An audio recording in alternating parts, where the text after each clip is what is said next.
While I work on my guide for how to handle Legend Onslaught, today I just wanted to talk about my first impressions and my thoughts on the mode and Into the Light in general, although, we're mainly going to be focused on Onslaught here. I have a few full clears of Legend Onslaught. I am at maximum reputation with Shax. No, I don't know why you can't reset it. I streamed 24 hours in the first 2 days of this update, which for me is a lot, so I got some time under my belt with this. Hall of Champions. I would love a Vault and or Postmaster here. I know it's very similar to Xur's Treasure Hoard from the 30th anniversary, where you picked up bounties and you got all the rewards and stuff, but the Hall of Champions feels more like a typical social hangout space because it's in the tower setting, and when you think tower, you think hangout social space. I don't know how easy that is to make happen, but I feel like there's a good amount of run Onslaught, come back to the Hall of Champions to decompress, and then you go back out. Otherwise, I think the space is pretty neat, but also, why do you get kicked to orbit for being AFK for like 4 minutes in the Hall of Champions? Like, what's up with that? Let me just chill, man. So let's move to Onslaught itself. We have 3 maps in Midtown, Moth Yards, and Vostok, 2 enemy types, Fallen and Hive. I am pretty much only going to be talking about the Legend version here. I have run 0 normal modes other than the 10 waves to unlock Legend mode that you have to do in the first place. After running normal mode once, I knew that I was never going to need to touch it ever again, except to get some triumphs, which I'm going to do later. Favorite to least favorite is Midtown, then Vostok, then Moth Yards, and it all has to do with the pacing. The Moth Yards are gigantic.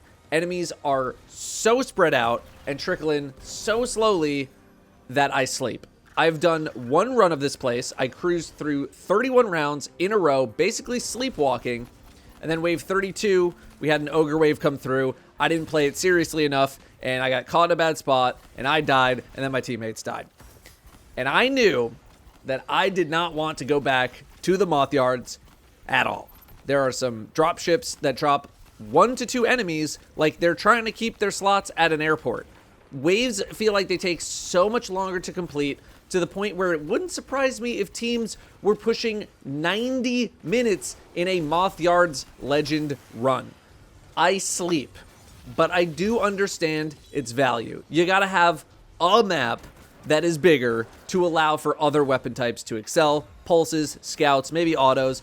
I was using Touch of Malice, and more than half of these enemies had absolutely no chance. Midtown, and by extension Vostok, are considerably more fun to me. Midtown being the most fun, and that is because things are just a lot more compact. There isn't as much space to work with, which means enemies are zooming at you all of the time. Not only does that keep up the intensity and the pace, but it keeps up the chain kill potential, which is just fun and something that I feel Moth Yards lacks a good amount of. I feel like I can have way more pop-off moments. Huge attacks, huge supers, huge heavies, ability usage, Firefly procs, explosions, you name it. Just being able to go wild with your build, of which I've played a small handful: Pyrogale Titan, Vesper Warlock, Banner Titan. Haven't done any Hunter yet, but I'll get there. It has the enemy density that I've wanted for so long, and it has the intensity that I've wanted for so long. If the enemy density was even just like a little bit lower, I don't think I would be enjoying it as much as I am right now. It's a fantastic playground for builds and experimentation because there is so much stuff to kill. Also, Midtown and Vostok are faster as a result, and those minutes can add up.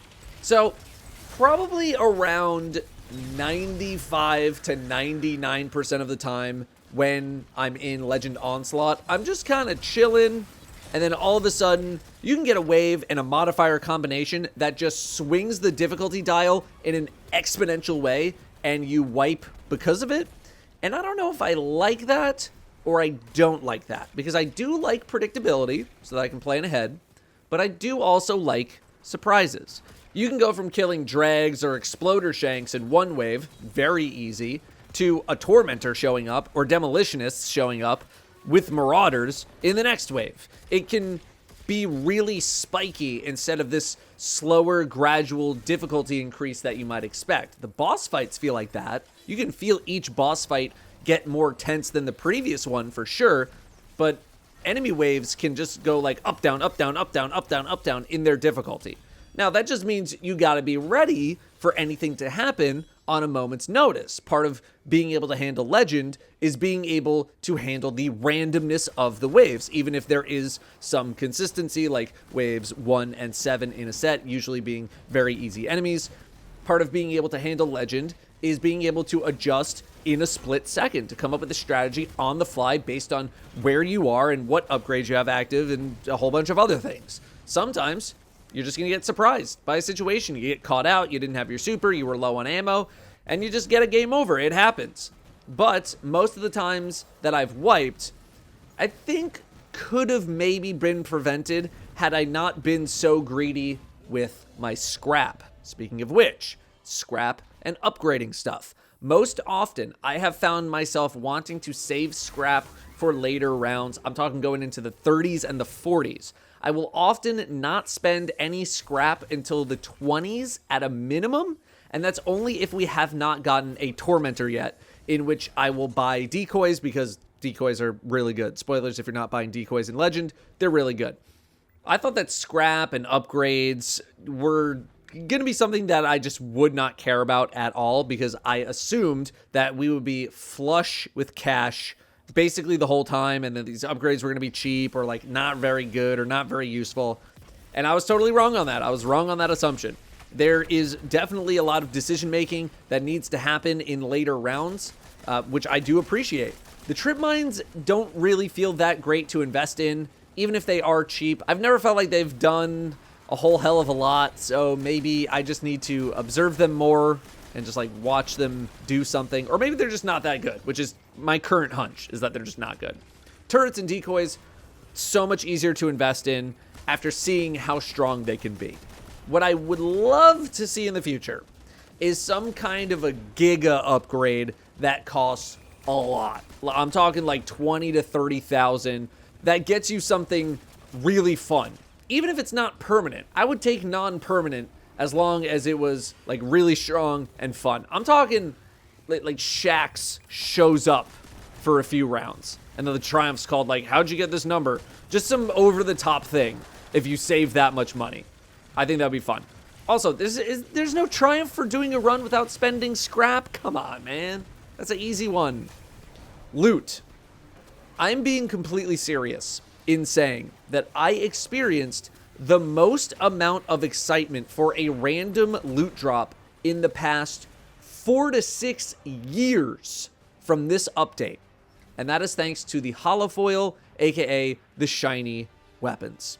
For people like myself, the veterans, the people who have everything, a hung jury is not getting me pumped. Recluse, not really getting me pumped. For the people who are coming back, for the people who don't have a ton of loot, they can hunt all the god rolls. Plenty of great guns out there. But when I see a shiny weapon drop, I get excited. I get real excited because those things are so rare. They are so much more rare than I thought they were ever going to be based on just loot in general in this game. I've gotten 3 in the past 15 or so hours that I've been playing Onslaught. They are so rare that I'm almost on the side of too rare. But I don't mind that because it makes them that much more special to get. Even if it's mainly cosmetic. I know they get double perks as well, and that's very good. I literally came to a realization in the middle of a run with Jess and Danielle that I actually got excited for a piece of loot to drop. An Edge Transit, of all things. And I really missed having that feeling. Again, even if this is just for a shiny version of a gun with double perks, it still got me pumped up because it's just so rare and we haven't had those things in such a long time. So, okay, that part is neat. What's not as neat is the incentive to actually do a full run of Legend Onslaught. Right now, you're getting 2 drops every 10 waves. If you beat wave 50, you get the emblem, which is cool. It's a nice looking emblem, but it's a one-timer. And the only extra loot that you get is a 3rd chest with the same exact stuff in it as the other 2. Wave 40 does give Ascendant Alloy. I appreciate that.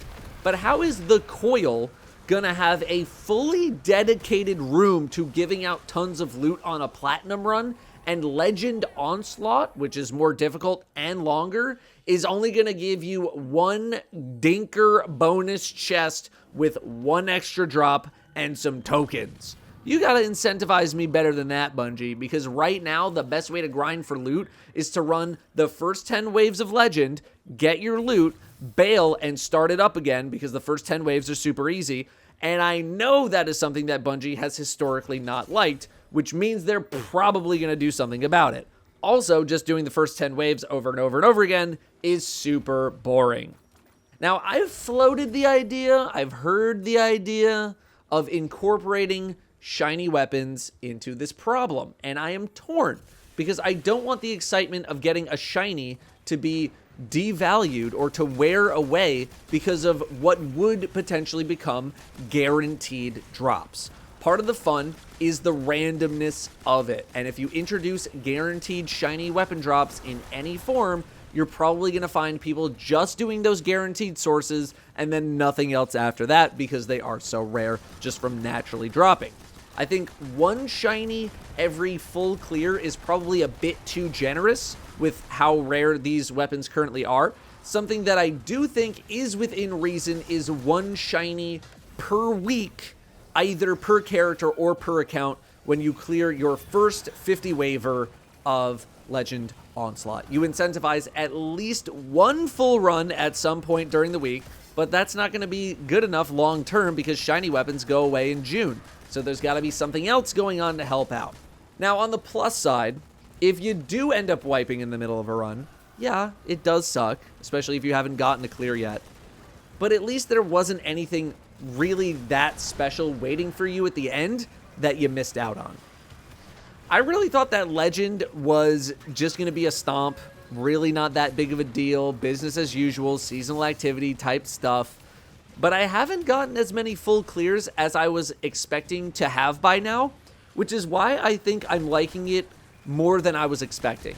This is the best that shooting aliens in Destiny has felt in a while, and while I understand that protect the thing isn't a revolution in Destiny mechanics, blowing stuff up, using powerful builds to their maximum, that's fun. Being able to use a build to its full power is really, really fun, and it just feels rare to be able to do that.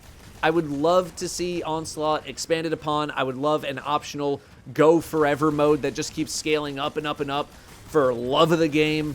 But I've been enjoying myself and playing with new builds again. Just up the loot. Just up the loot a little bit. Up the incentive for doing the 50 bomb. And I think we're okay. I think we're okay for now. Let me know how you're feeling about the update. Again, I'm working on my guide on Legend Onslaught. It's going to be going over the main pieces of advice that I have, builds to try out, all that good stuff. I'm going as fast as I can on that. But until then, thank you very much for watching. I will see you next time.